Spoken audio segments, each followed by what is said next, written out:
Amén. Tomen asiento, hermanos.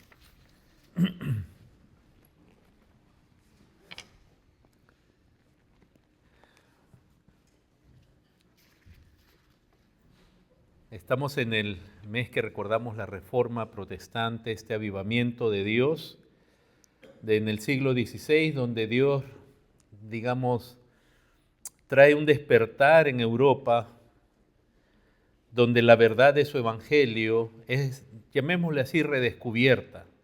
No es nada nuevo, pero la verdad del evangelio, del mensaje de Dios había sido oscurecida, sometida, distorsionada por siglos. Y de pronto, de una manera muy particular, que sabemos que esto no depende de un hombre, porque a veces astutamente los opositores de la Reforma y sus frutos dicen que esto es que somos seguidores de un hombre, sea de Lutero, de Calvino, pero no, esto fue algo que Dios preparó para justamente salvar hombres y afirmarlos en su verdad. Y así, hermanos, tenemos que, entre los pilares de la Reforma, desde el comienzo, pero otros se comienzan a definir un poco más tarde, pero desde el comienzo algunos de estos pilares en cuanto a la verdad de Dios quedan muy definidos, como el de la sola fe, que implica que somos salvos solo por fe en Cristo. La sola Escritura, que plantea que la Escritura es la autoridad máxima, perfecta, infalible, indisputable de todo aspecto concerniente a la fe. El solo Cristo, que solo Cristo es el mediador, solo Cristo es el Salvador, sola gracia y solo a Dios gloria. Y hoy día estaremos tocando, hermanos, esa sola que se refiere a la gracia de Dios, sola gracia. Y lo primero que queremos hacer, hermanos, es dar una definición. ¿Qué significa sola gracia? Sola gracia, hermanos, de nuevo es una de esas 5 frases que son pilares de la Reforma Protestante y que fundamentalmente se refiere a que la salvación del hombre pecador es un acto de la gracia de Dios, lo cual significa que es algo concedido inmerecidamente, no es algo que merezca el pecador, ni es algo que el pecador haya ganado de alguna manera el obtener salvación. Es una gracia inmerecida dada por Dios al pecador. Es decir, la gracia, hermanos, no considera, no depende, la gracia de Dios ni responde a alguna buena obra o mérito del pecador. Por eso es gracia, porque no hay nada en nosotros que nos haya hecho merecedor de lo que Dios hace en nosotros. Entonces, hermanos, la doctrina o este pilar de la sola gracia, principalmente, inicialmente, fundamentalmente, se aplica a la salvación del pecador, a la justificación. Y eso queremos aclarar porque, como decíamos al comienzo del culto, hoy día se habla en muchos lugares de salvación, y he escuchado tantas explicaciones y hoy día cada vez hay explicaciones más raras en cuanto a la salvación. Pero la salvación realmente es el sacar a un hombre de su estado de pecado, de condenación, de muerte, de imposibilidad espiritual, sacarlo a vida, sacarlo a la luz, darle vista, cambiar su corazón, que el pecador salga de ese estado,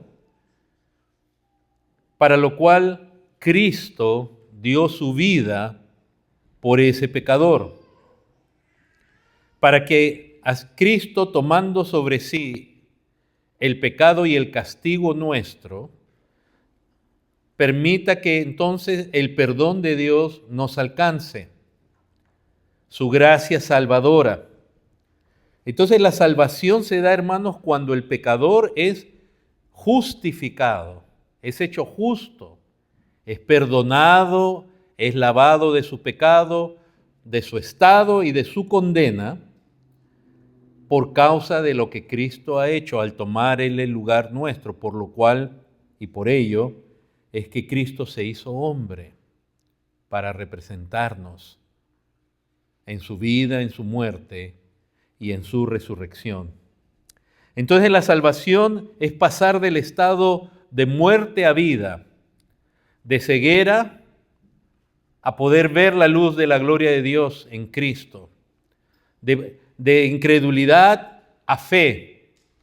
Eso es salvación, sacar a un hombre de su estado. Entonces no debemos ofrecer la salvación como algo que es simplemente ganar un ticket al cielo. La salvación es infinitamente mucho más poderosa y grande, es sacar a un ser pecador de ese estado del cual no se puede librar a sí mismo y sacarlo aún de la condena, de la maldición que tenía sobre él, para pasar a ser ahora un hijo de Dios, a ser lavado, a ser perdonado, a ser adoptado por Dios. Esta justificación, como se enseña también en Sola Fe, es un acto por lo cual Dios, por causa de Cristo, al pecador lo declara justo, porque Cristo muere en la cruz por él y eso permite que el Padre, que es justo y no puede declarar a un pecador justo porque sí, ni hay ningún mérito en esa persona, sino que por causa de la obra de Cristo en la cruz, puesto que Cristo ya tomó el pecado y la consecuencia del pecado de esa persona ahora queda perdonada y Dios le declara justo, es justificado.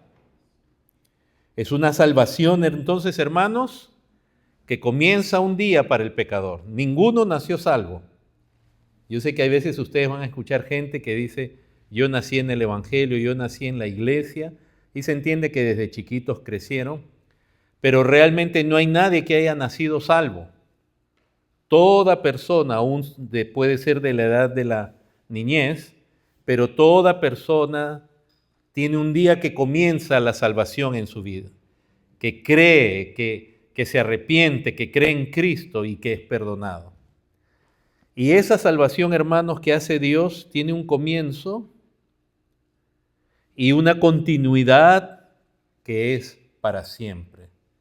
La salvación se presenta en las Escrituras como algo permanente, no como algo que se puede perder. Imagínense, Dios para salvarnos tiene que darnos el don de la fe. Y entonces, como si se nos ha dado el don de la fe en Él, después, ¿qué pasa si alguien se pierde, aparentemente se pierde? ¿Dios le quitó el don de la fe?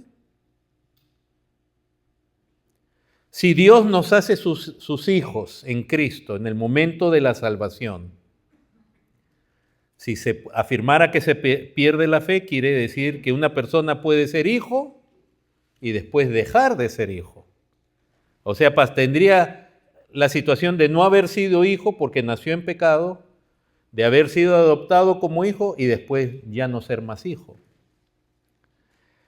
Y más aún cuando hablamos de la regeneración, de la obra interna, de ese cambio infinitamente poderoso que hace el Espíritu Santo en un pecador, en su mente, en su corazón, en sus afectos, transformándolo, librándolo del pecado, estaríamos afirmando que el Espíritu Santo transformó a alguien y después esa persona volvió a su estado original. O sea, como que el poder de Dios, el poder de la resurrección que hay en el Espíritu Santo, no fuera permanente. Entonces la salvación se presenta como algo que comienza en un momento en la vida de la persona y se mantiene para siempre. Y Cristo, por eso nuestro propio Señor dijo que el que a mí viene no le echo fuera, y el que en mí cree, dice, yo le resucitaré en el día postrero. Cristo, nuestro Señor, presenta la salvación como un acto que tiene un comienzo y es permanente hasta alcanzar la resurrección, lo cual implica la entrada ya a la eternidad por siempre y por siempre. ¿Cuál es la base bíblica de la sola gracia? En Efesios capítulo 2,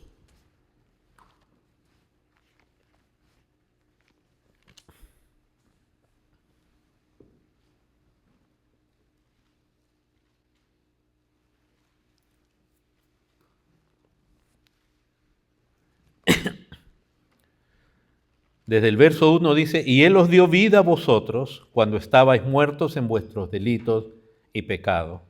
Hermanos, en estos 3 primeros versículos, Dios, por medio de Pablo, nos describe cuál es la condición de todo ser humano en su estado natural, no regenerado. Dios nos dio vida cuando estábamos muertos. Uno estaba muerto en delitos y pecados. Uno era un transgresor de la ley de Dios. No solamente uno transgredía la ley de Dios, es decir, desobedecía, era uno un rebelde, sino que los pecados implica que uno no le iba a dar al blanco jamás. Uno erraba, el propósito de la vida de uno, todo a lo que uno apuntaba ante Dios era un error. O sea, transgredíamos la ley de Dios y no había manera de darle al blanco en el ser humano. En esos delitos y pecados, dice que anduvimos en otro tiempo siguiendo la corriente de este mundo. Nosotros éramos parte del mundo, habituados al mundo, bajo los consejos del mundo, las modas del mundo, los principios del mundo, y vivíamos conforme al mundo. Y el mundo, hermanos, en las Escrituras se presenta como este universo de naciones de gente que están perdidos, cuya cosmovisión, filosofía, propósito de vida, todo está perdido. Nosotros éramos parte del mundo, seguíamos la corriente del mundo. Conforme al príncipe de la potestad del aire, el espíritu que ahora opera en los hijos de desobediencia.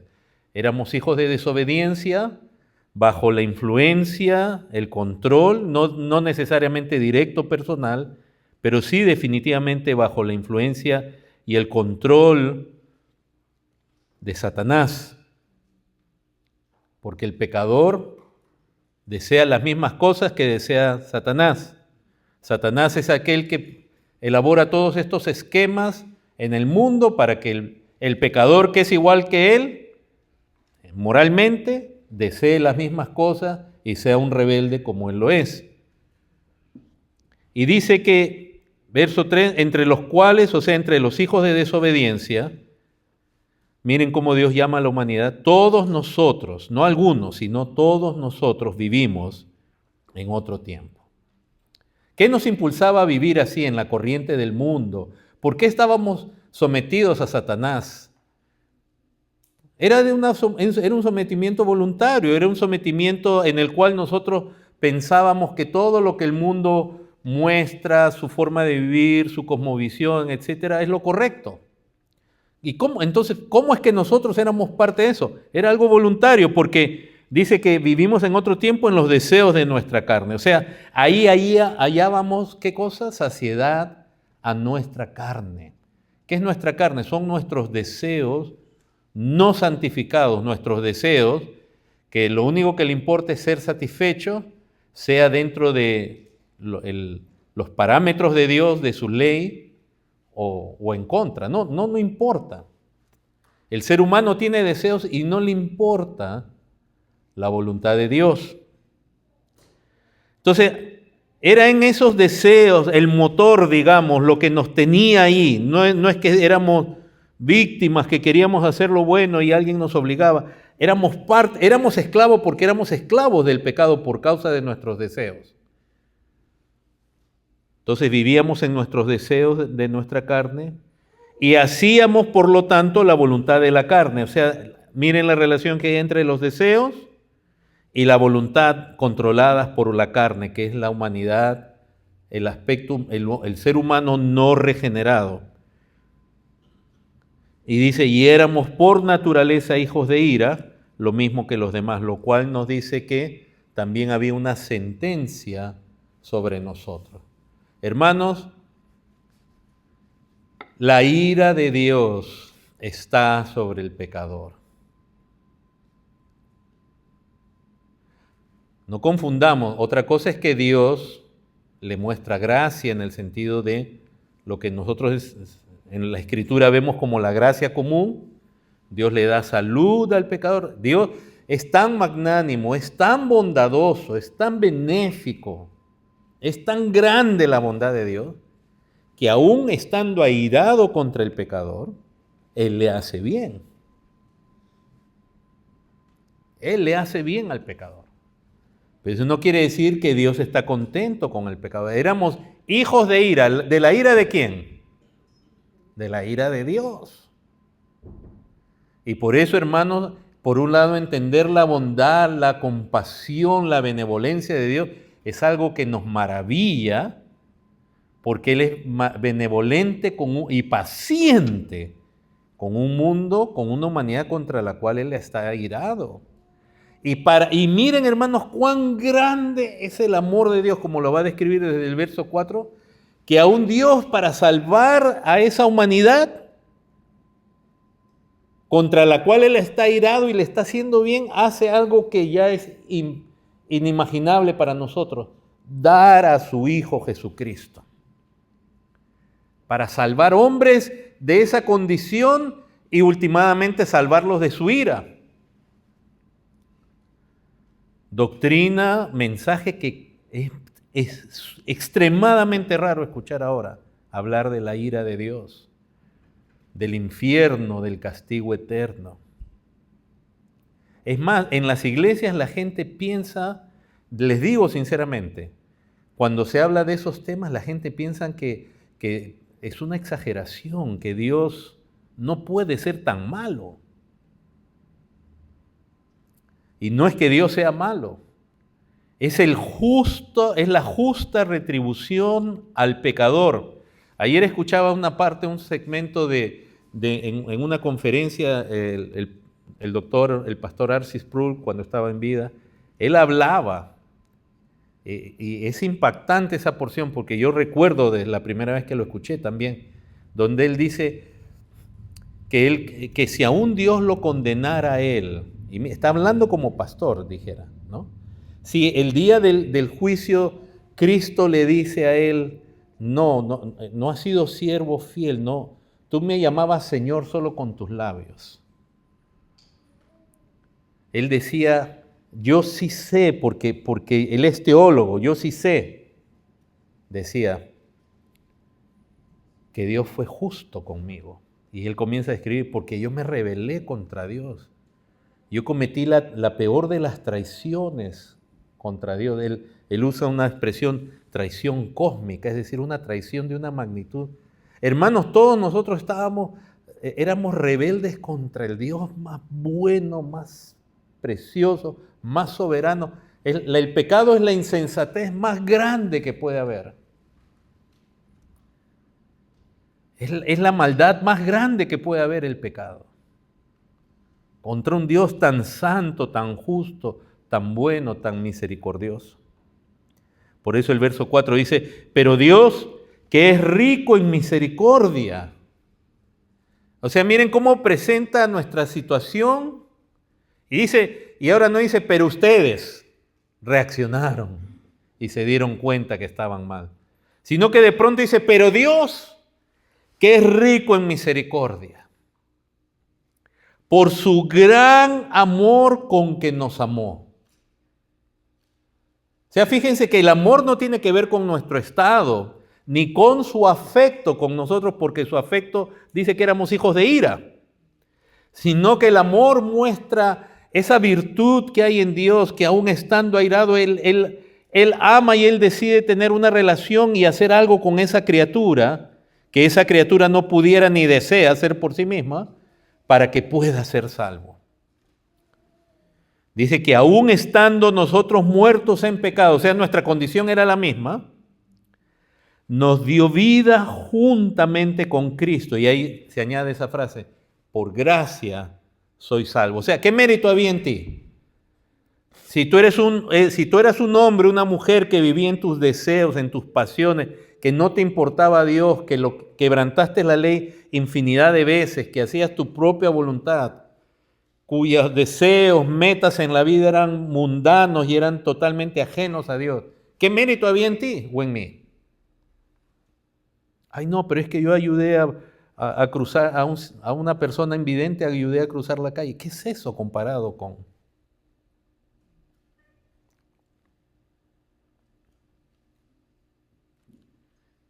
el pecado y sus consecuencias?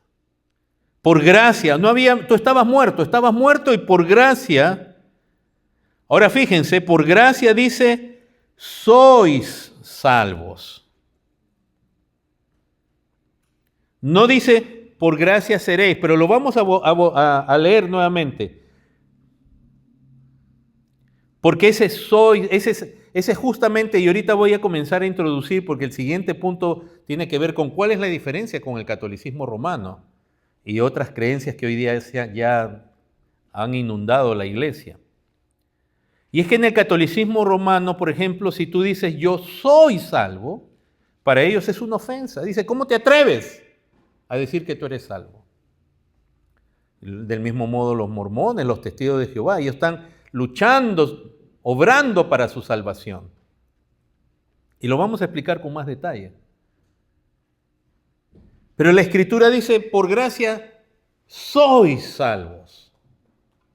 Un presente continuo que va a durar para siempre. Dice en el verso 6, y juntamente con Él, con Cristo nos dio vida, con Cristo nos resucitó. Habla de esa transformación, de haber pasado del estado de muerte a vida. Que la gente normalmente piensa que solamente, ok, era un pecador, ahora soy salvo y ahora, antes iba a fiestas, ahora voy a la iglesia. No, la resurrección es una transformación del ser en la imagen de Cristo. Es un cambio en la mente, en el corazón, en los afectos, en la disposición del corazón, en la inclinación. Es un cambio profundo, poderoso, que de nuevo la analogía es esa, es como levantar a un muerto, imagínense. ¿Quién ha visto levantarse a un muerto? No vemos eso.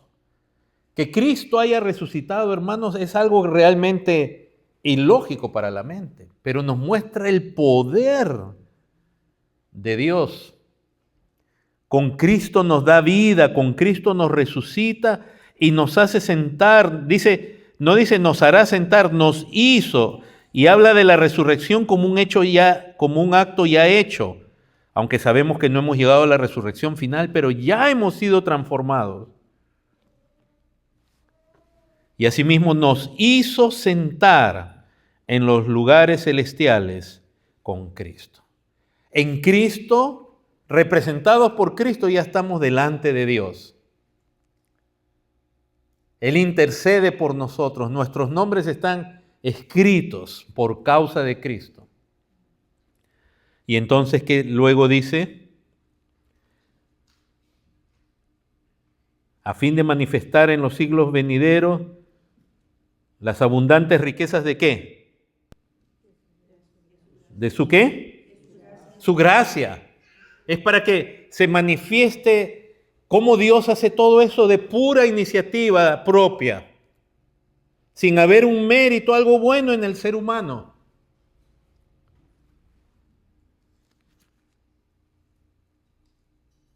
Esas riquezas de su gracia para nosotros en Cristo, dice, porque por gracia, de nuevo enfatiza, por gracia soy salvo.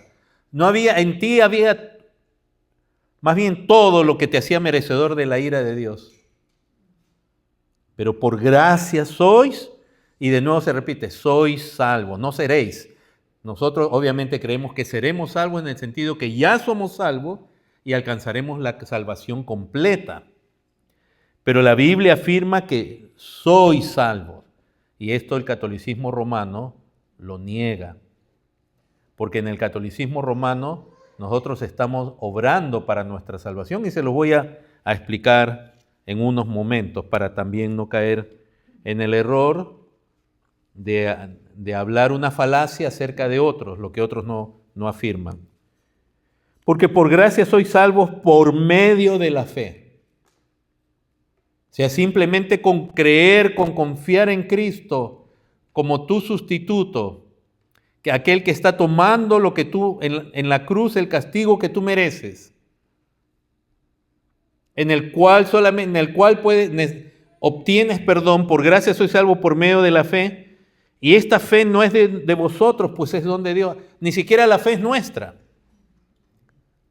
La fe es parte de la gracia de Dios, que capacita al hombre para que pueda creer, el hombre duro, pecador. Hay varios testimonios, obviamente es el testimonio en la vida de uno, ¿no? Que uno era un hombre incrédulo. ¿Y qué hizo que ahora uno crea? ¿Qué hace que alguien que era incrédulo de pronto creyera? ¿Qué hizo que Agustín de Hipona, siendo un hombre tan perdido, de pronto llegara a creer? ¿Qué hace que tú creas si realmente crees? Es el poder de Dios, es la gracia de Dios obrando contigo. Eso es. Tú y yo no somos mejores que nadie. Tú y yo creemos no porque nosotros sí podemos creer y otros no. Entonces la salvación sería para los que pueden creer. Aún la fe es un don de Dios. Pero decía, me vienen siempre a la mente, hermanos, a la memoria, hermanos que han dado testimonio, un hermano que algunos de ustedes conocieron, que ya está con el Señor, y él contaba su testimonio, lo contó varias veces, un tremendo hermano, un tremendo siervo de Dios, un hombre con un amor por Cristo, pero cuando él cuenta su testimonio, él era borracho, él era mujeriego, él era torpe, boca sucia, tenía un gran prestigio porque tenía una profesión que es muy respetada, ganaba buen dinero también, pero un hombre pecador. Y él dice que un día, ¿no? Era algo así como que él fue a la iglesia, así solo de visita, nada más, pasó por ahí y se puso atrás a mirar, pero de pronto, en un instante, él se vio adelante, ¿no? Llorando, confesando, creyendo. ¿Qué hace que un hombre así de pronto crea? No es la persuasión del pastor, no es la habilidad del predicador, no es la manipulación de las emociones con música suave, violines o piano en la prédica. Es un poder de Dios, es el poder del Espíritu Santo obrando en una persona. Así que por gracia soy salvo. Entonces se dan cuenta, la gracia es no merecida, algo que no que hemos tenido un mérito, algo que haya dicho a Dios, sálvalo a este hombre, porque en él hay esto bueno. No. Y por eso la Escritura está lleno de ejemplos así. Abraham era un hombre idólatra. Pablo era un perseguidor de la iglesia.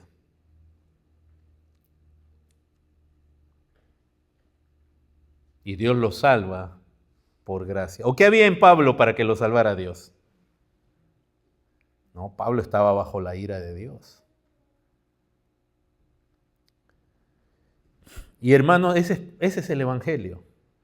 Hablar de Dios, de su grandeza, de su gracia, su misericordia hacia el hombre pecador, librándolo de la ira, nos libra de la ira venidera. Y el pecador necesita saber, hermanos, no es que sea nuestro tema de cada momento, pero si no cree en Dios, hermanos, su destino es un destino horrible. Tenemos que saber que el lago de fuego no es una fantasía, no es una manera de asustar, que eso también es otro grave error cuando los pastores asustan a la gente, que si no crees en Cristo vas al infierno. ¿Quién quiere ir al infierno? No, pero se debe hablar de eso, se le debe decir a los hijos en el momento que corresponda. Y a veces hasta desafiarlos. ¿Tú quieres eso? ¿Tú estás dispuesto a cambiar a Cristo por ir al infierno? Entonces, hermanos, acá dice entonces, porque por gracia sois salvos por medio de la fe, y esto no de vosotros, pues es don de Dios. Verso 9 más claro, no por obras. No hay obras de justicia en ti ni en mí que haya movido a Dios a salvarnos. Por eso que en teología, en la rama de que se conoce como teología propia, que habla de quién es Dios, qué es Dios y cómo es Dios, se dice que Dios es impasible, es decir, Él no tiene pasiones. Dios no actúa por respuesta a nosotros. No por obras, ¿para qué? Porque ¿cuál es el problema de las obras? Que yo pudiera decir, Dios me escogió porque en mí había. Y hermanos, esta noción de la gracia de Dios tiene que quedar tan grabada en nosotros, porque al entender la gracia de Dios, no solamente eso produce gratitud, amor, admiración, alabanza a Dios, sino que nos mantiene en un estado de humildad. Perdón, de siempre recordar que Dios lo que hizo con uno y lo que hace con uno es por gracia. Que nunca pienses que hay algo en ti que viene de ti y que te hace más que otra persona. Todo es por gracia de Dios. Ahora, aunque no somos salvos por obra, esa salvación, verso 10, somos hechura suya. Miren, hermanos, lo que eso significa. Que el creyente es hechura, es obra de Dios. No es obra de la iglesia, del pastor. Es hechura de Dios, es algo que las manos de Dios han formado. Usando esa analogía de las manos de Dios, que el Espíritu Santo ha obrado en un muerto, le ha dado vida. Que ha cambiado su ser, ha cambiado su corazón. Un creyente genuino es hechura de Dios. Creados en Cristo Jesús, imagínense.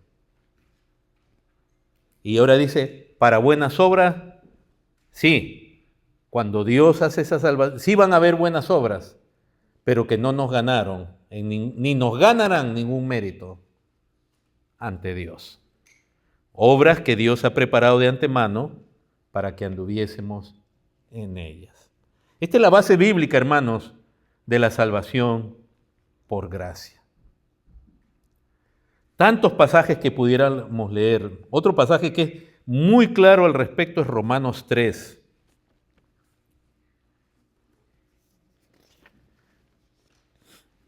Desde el verso 20. Solo gracia, no hay mérito. Ahora, ¿qué pasaba en los días de la Reforma? ¿Qué pasó con la Iglesia Católica Romana? ¿Cuál fue el cambio que hubo en la doctrina en el periodo medieval y ahí hasta los días de la Reforma? Que la Iglesia Católica Romana tiene el concepto de méritos, de que nosotros podemos lograr méritos con Dios. Ahorita lo voy a explicar. Pero ¿saben qué, hermano? Ese error no es exclusividad del romanismo, del papismo. ¿Saben por qué les digo? Porque dentro de las iglesias evangélicas protestantes, sobre todo donde más se hace énfasis, o sea, esas iglesias cargadas con cierto sabor legalista, donde tu salvación depende de tu empeño, de tu esfuerzo, de tu empeño, la gente cree que dice así, yo he sido salvo por gracia, pero ellos creen que están bien con Dios ahorita si se están portando bien. Perdón. De hecho, hermanos, hay una relación directa entre si andamos dignamente del Señor o si andamos si diciendo ser creyentes andamos en pecado, sí hay una relación con consecuencias. Pero la gente tiene la idea de que yo estoy bien con Dios porque estoy andando bien. De nuevo, no negamos las consecuencias. El que siembra para el espíritu, dice, segará vida eterna. El que siembra para la carne, segará corrupción. Pero yo hablo de la idea de méritos. Como diciendo, si yo estoy andando bien, si estoy orando, si estoy ayunando, si estoy haciendo esto, estoy bien con Dios. Y se pierde de perspectiva que nosotros somos aceptados solamente por causa de Cristo y por pura gracia de Dios. Ahora, eso no quiere decir que podemos andar de cualquier manera, va a haber consecuencias, pero nuestra aceptación ante Dios no está basada en ninguna obra nuestra, ni de antes, ni de ahora, ni del futuro. Porque Dios, ¿qué necesita Dios de ti, hermano? A ver, dime. ¿Qué necesita de ti? Oh, no, Dios necesita mi talento. ¿Dios necesita algo de ti?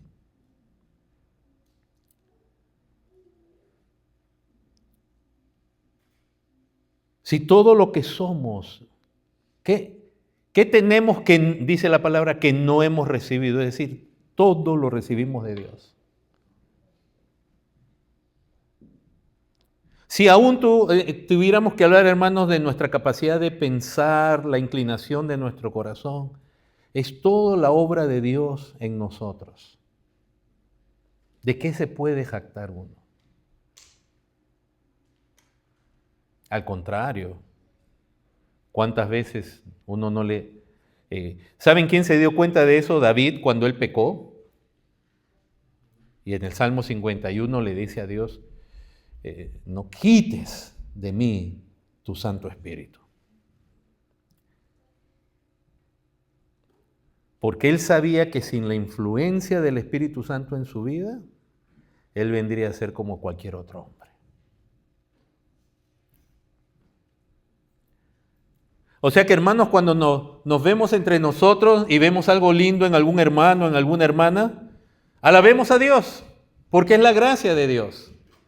No alabemos a la persona. Podemos, obviamente entre nosotros nos damos gracias y nos alentamos y reconocemos cosas bonitas que Dios hace en la persona, que Dios le concede a la persona. Pero es el favor de Dios. Y por eso alguna vez yo he dicho, el día que Dios me lleve, si no ha venido todavía el Señor, y alguien va a decir algunas palabras, ojalá lo único que vea es lo que Dios hizo en mi vida. Porque si piensan en mí como persona y comienzan a hablar de la virtud de Andrés y todo, quiere decir que yo fallé como pastor. Porque ustedes están viendo más a la persona que al Dios que transforma, que cambia, que da el entendimiento, que da las fuerzas, que da la perseverancia.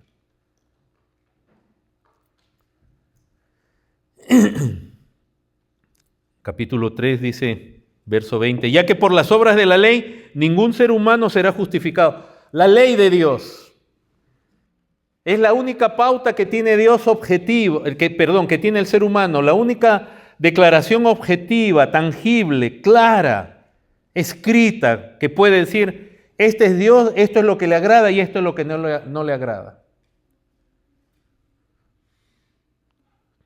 Ni siquiera con esa ley, tratando de hacerla, ningún hombre será justificado ante él. Porque más bien por medio de la ley es el conocimiento del pecado. En la ley más bien, al ver los requisitos de Dios, nos muestra todo lo que hemos fallado. Los 10 mandamientos. ¿Cuántos mandamientos has fallado tú? Yo. Los conocemos, pero por la ley es el conocimiento de nuestra condición. Pero no en el sentido, Dios no necesita humillarnos en el sentido de, sí, te voy a hacer conocer que tú eres una cucaracha que no vale para nada. No, Dios quiere que veamos nuestra condición para que la ley nos traiga a Cristo. Para que la ley nos haga depender de aquel que sí es justo y en el cual está todo lo que yo necesito. Por eso en el verso 21 dice, pero ahora, aparte de la ley de Dios, se ha manifestado la justicia de Dios, que no se puede alcanzar por la ley. ¿Cómo? Esa justicia de Dios testificada por la misma ley. y por los profetas. Es la justicia de Dios por medio de la fe en Jesucristo. Es una justicia que es solo por fe, no por obras, para que nadie se gloríe. Porque no hay diferencia por cuanto todos pecaron, judíos y gentiles, y están destituidos de la gloria de Dios, siendo justificados por fe, ya se ha dicho anteriormente, que es la salvación, pasar de ser pecador a ser justificado, siendo justificados gratuitamente por su gracia. No había nada en ti, no había un mérito. Y eso, hermanos, nos da también consuelo, reposo, que Dios me salvó, porque Él es bueno, no porque yo lo soy. Hermanos, entender la gracia de Dios, no saben cuánto nos ayuda de nuevo a maravillarnos en Dios, a darle gracias. No saben cuánto nos humilla ante Dios, debidamente, y aún unos entre otros.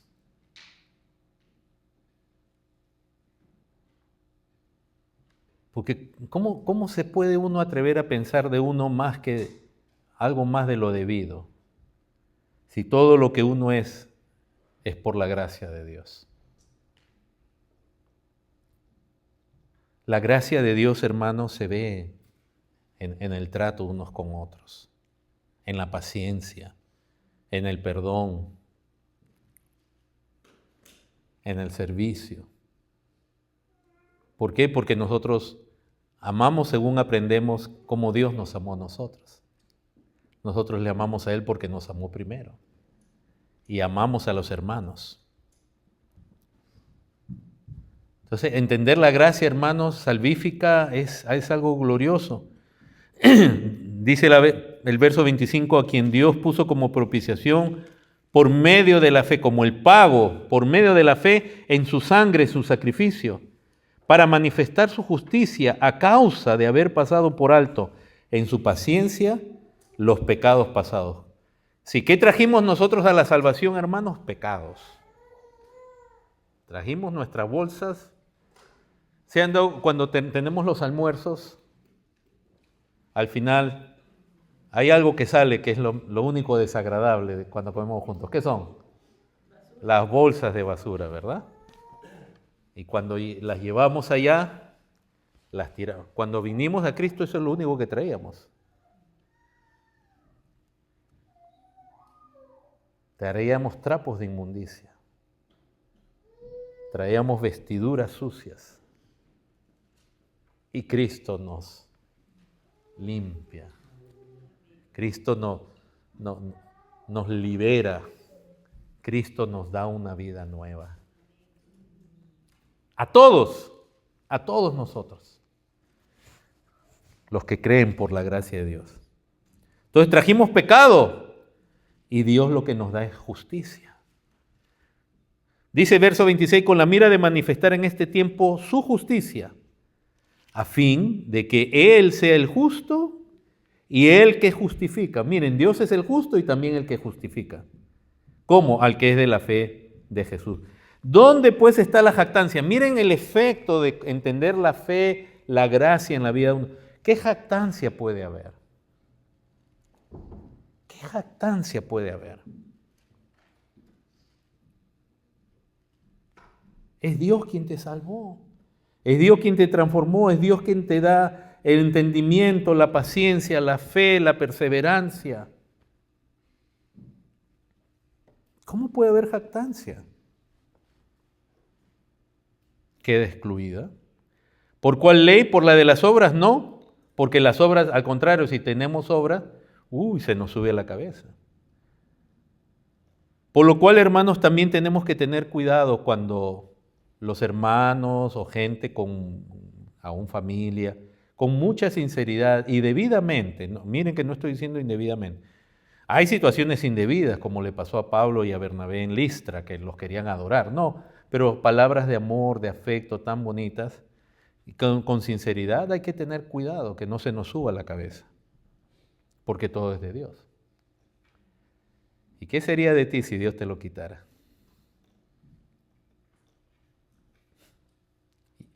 ¿Por qué buscar reconocimiento, posición, si realmente la gloria es de Dios?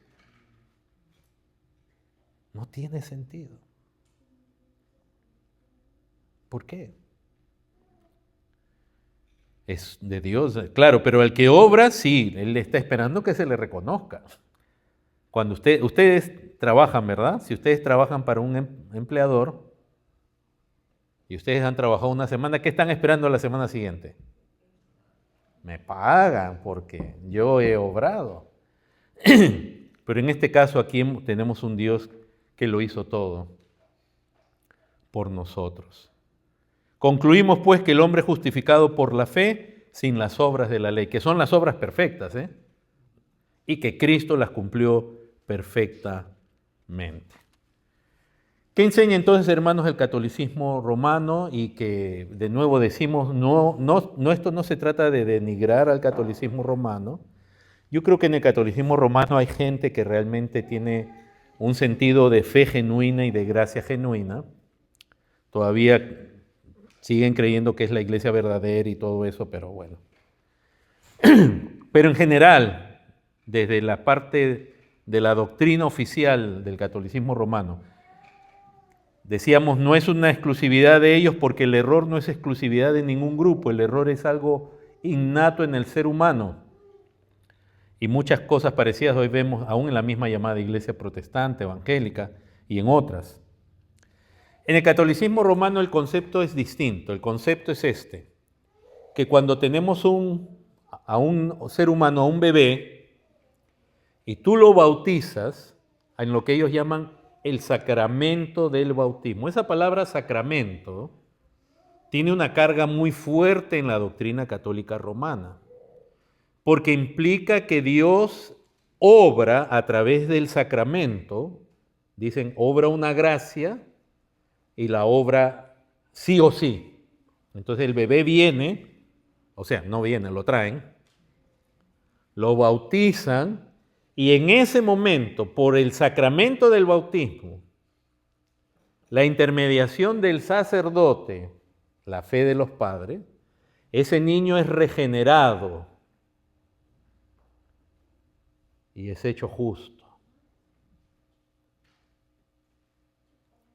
En el bautismo se produce el nuevo nacimiento. Ese bebé pasa de ser un pecador a ser un hijo de Dios desde bebé. Esa es la carga de la fuerza cuando ellos usan la palabra sacramento. Y el bautismo convierte a un bebé en un ser humano normal, pecador, lo convierte en un hijo de Dios. Entonces, ya es un hijo de Dios.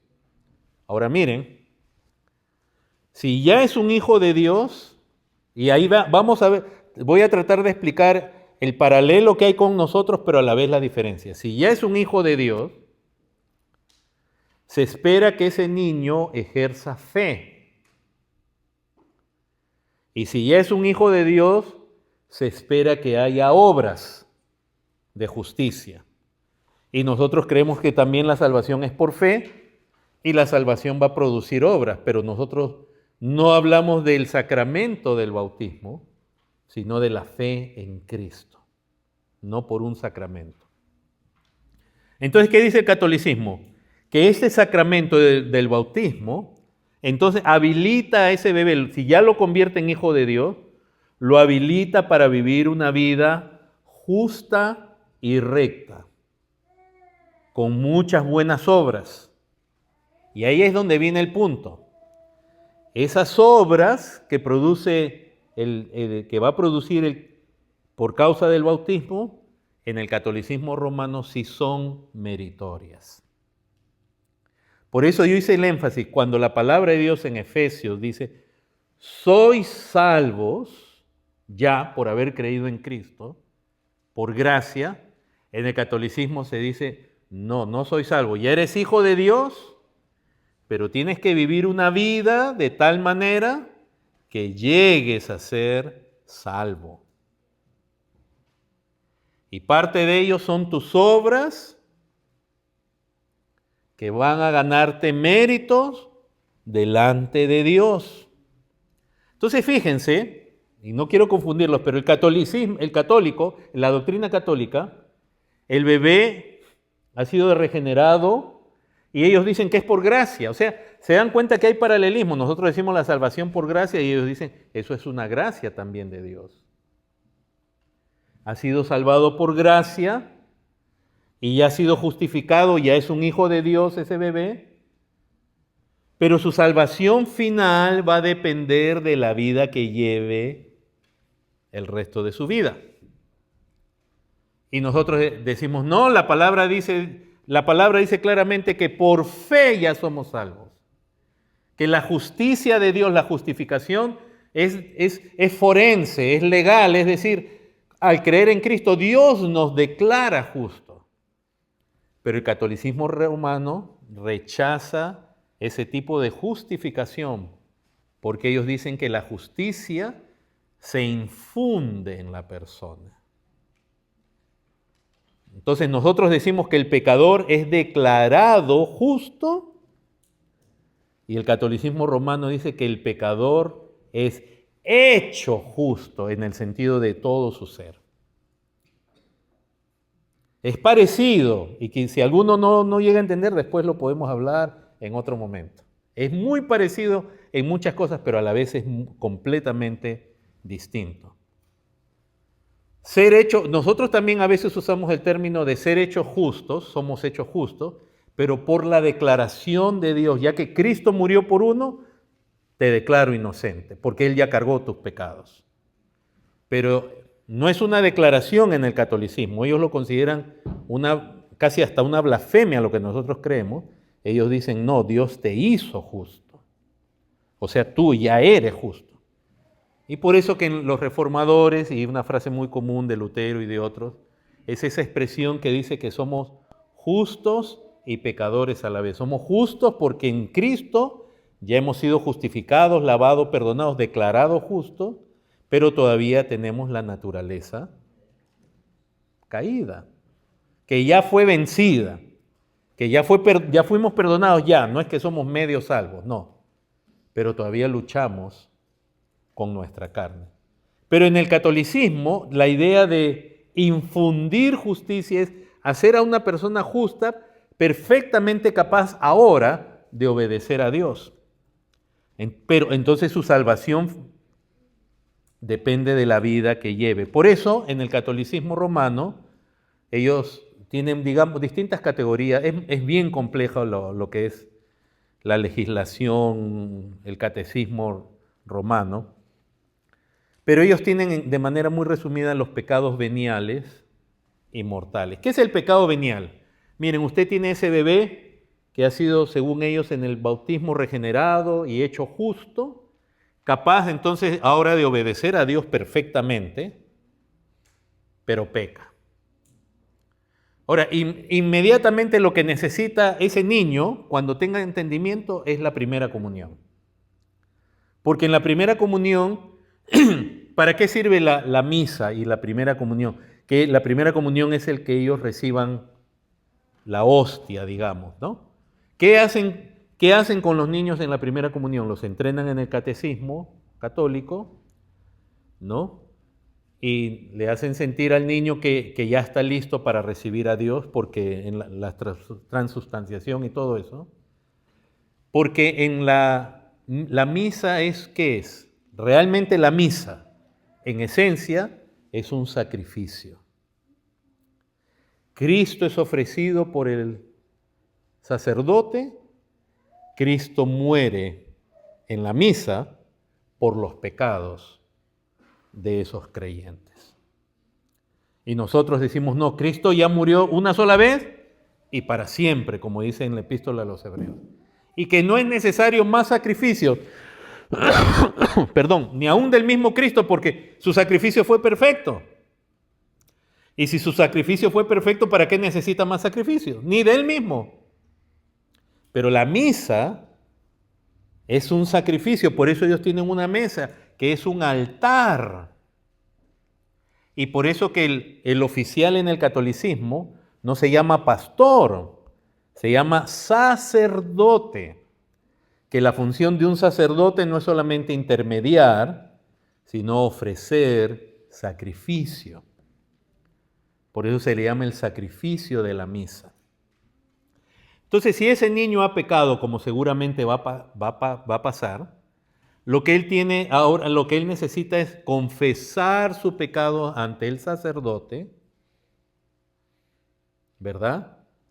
El cual le va a dar una penitencia de algún tipo, rezar, normalmente es rezar Padres Nuestros, Ave María, sí, ¿no? Lo va a absolver, ¿no? Yo te absuelvo de tus pecados, porque ellos entienden que los sacerdotes tienen el poder de perdonar el pecado tomando algunos pasajes de la Biblia que nosotros decimos están mal interpretados y mal aplicados.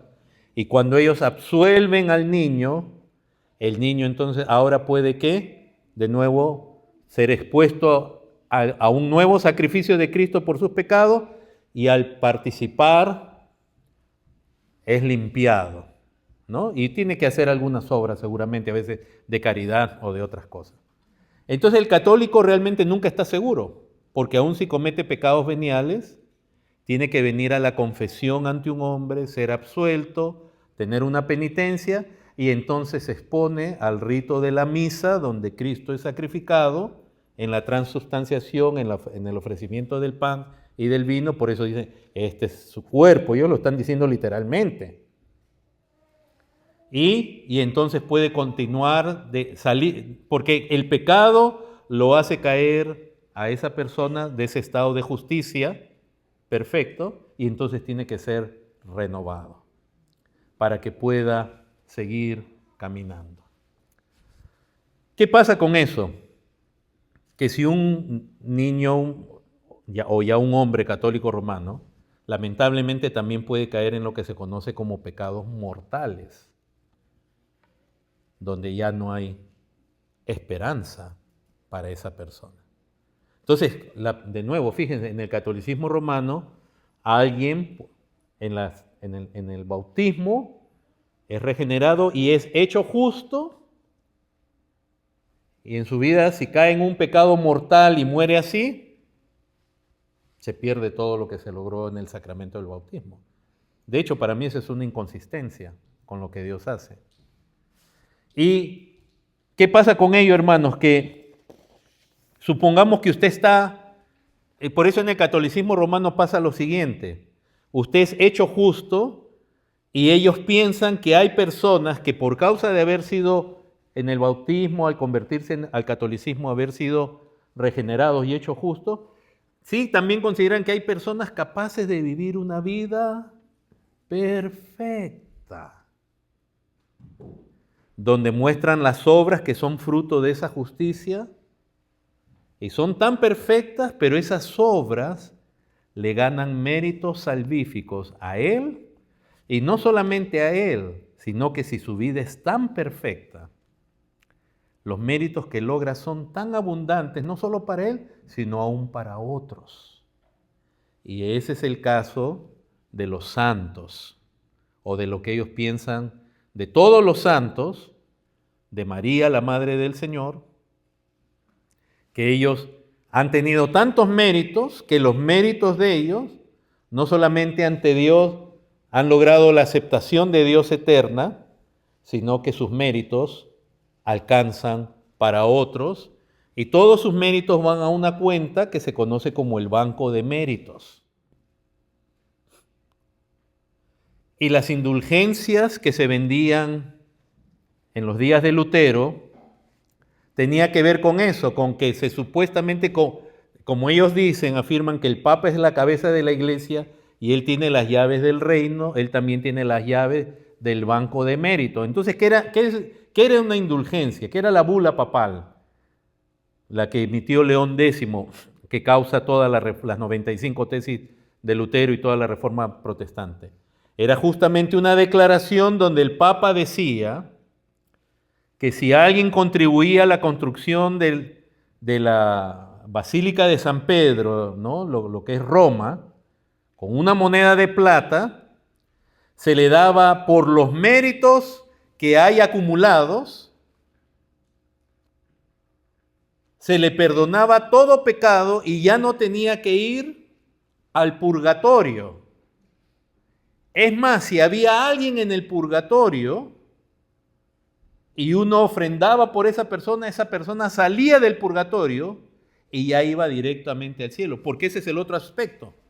Que si un católico muere en ese estado de imperfección, por eso es que, por ejemplo, ¿qué pasa con un católico romano y de pronto tiene un accidente y queda en coma? ¿Qué hace la familia? ¿Llama a quién? Al sacerdote. ¿Para qué? Para que le aplique ¿qué?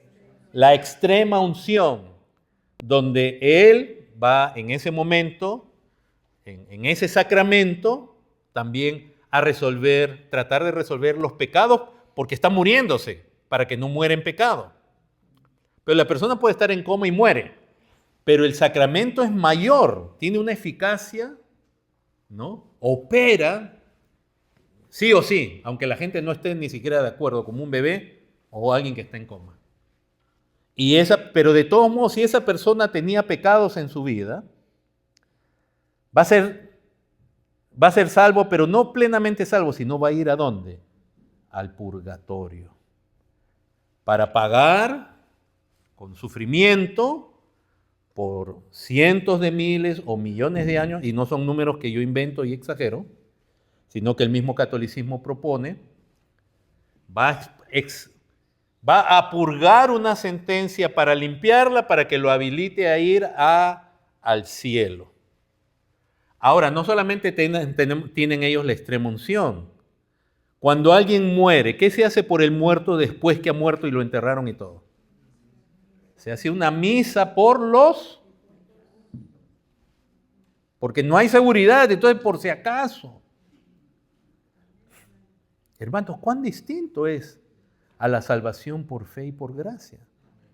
Por eso el católico se ofende, un católico instruido se ofende si usted le dice, no, ya somos salvos por la gracia de Dios. Tú no puedes decir eso, tú no sabes. Mira cómo vives, todavía eres imperfecto.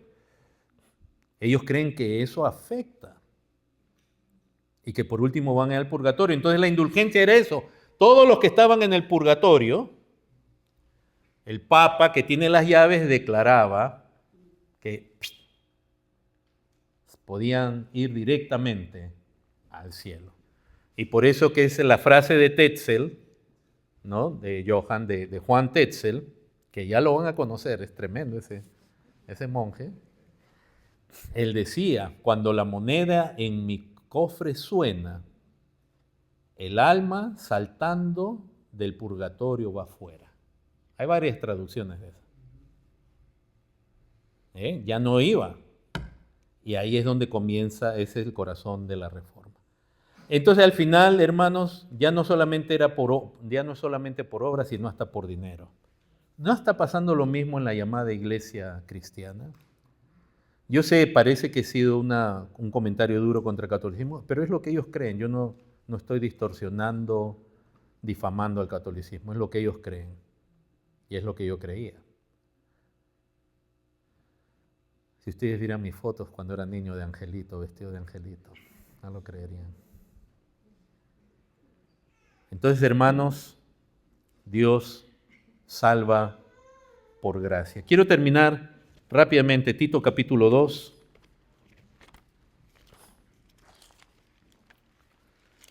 Yo sé que la gracia es salvífica, hermanos, pero recuerden, se extiende a toda nuestra vida,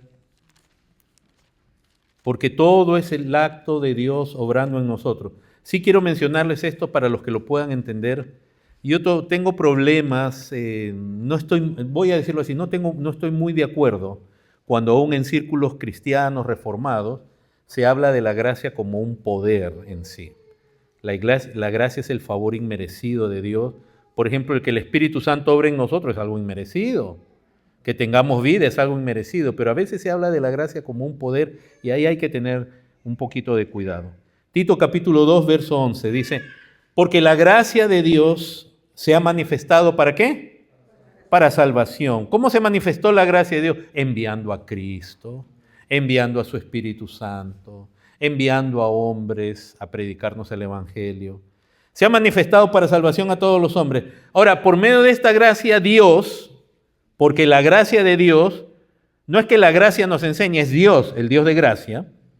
Nos enseña que, renunciando a la impiedad y a los deseos mundanos, vivamos en este siglo sobria, justa y piadosamente. Hermanos, la gracia nos salva, como dice el verso 11, pero la gracia también nos llama y nos habilita para la santificación, de donde sí es realmente un error y un horror que en las iglesias cristianas se use la gracia para decir que la gente, o para dar a entender que la gente puede vivir como quiere, porque al final es gracia, es inmerecido. Quiere decir que si es inmerecido, no importa cómo yo viva. No, la gracia de Dios nos enseña, quiere decir que no lo sabíamos.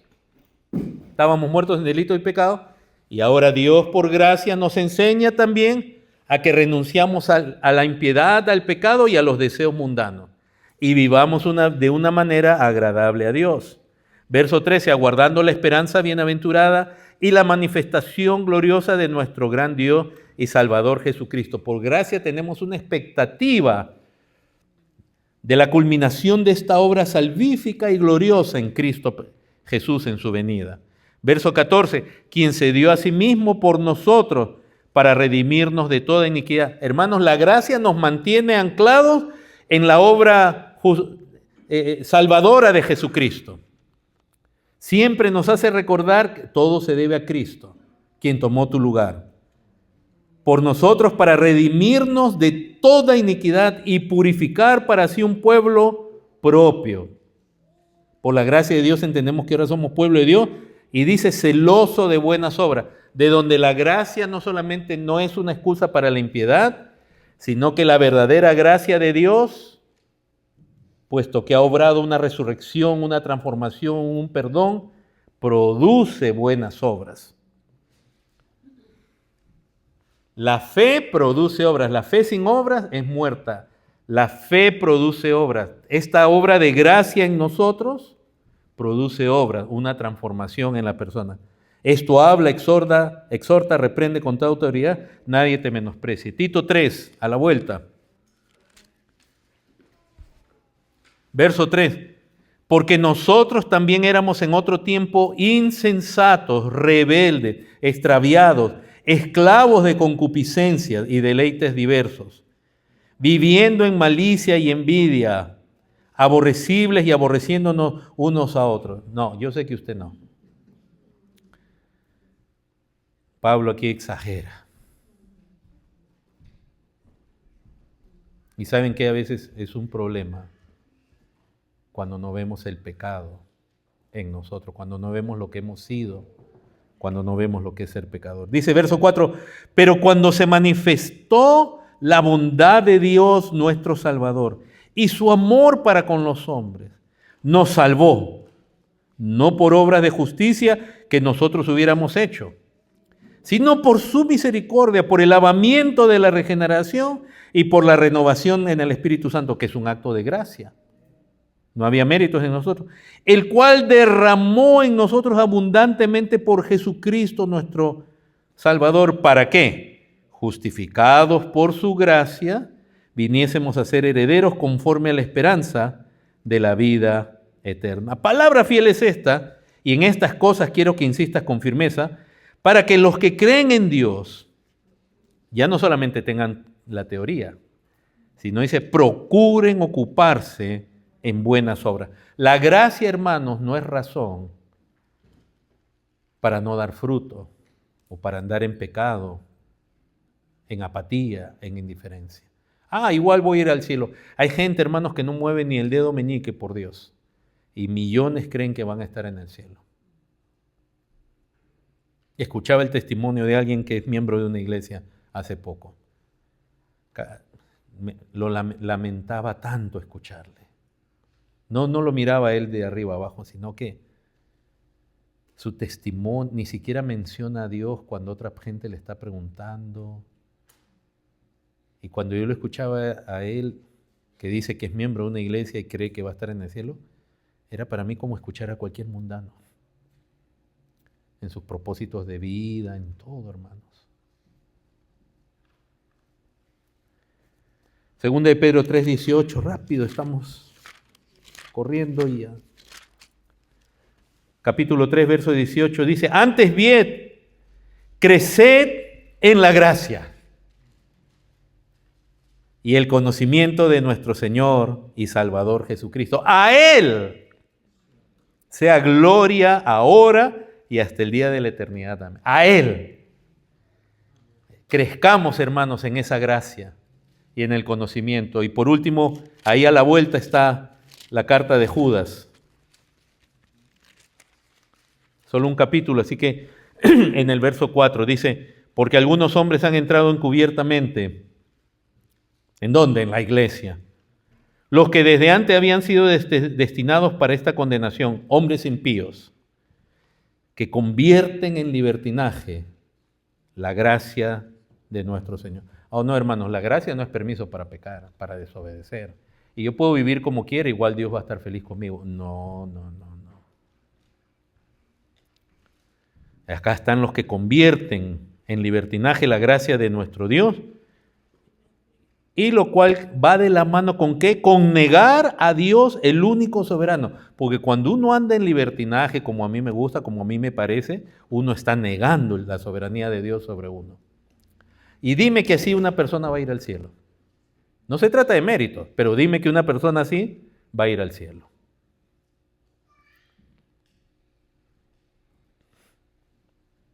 Es que, pastor, no se trata de méritos, de acuerdo.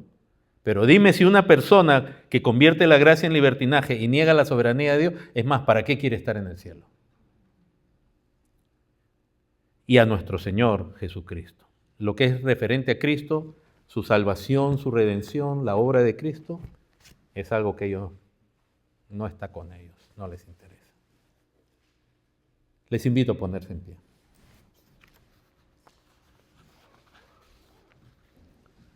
Solo la gracia de Dios.